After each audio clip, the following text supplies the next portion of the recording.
Hello marafiki wa Just Creativities, leo ni Just Creativities tena, tuko kazini hapa. Tumepata kazi kutoka kwa kanisa la Majoe SDA kwa ajili ya sanduku la zaka na sadaka kwa watoto. Kazi imenyooka, tumedesign wenyewe na tunaprint wenyewe na kubandika tumebandika wenyewe.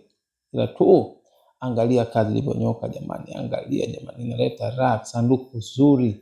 Hata mtoto hatamani kwenda nyumbani na sadaka, ukimpa anatamani kwenda kuitoa, maana ni kitu ambacho kinamvutia. Kwanza akitoa, akichungulia pembeni, anaona sadaka yake kwenye bahasha, yani ni raha.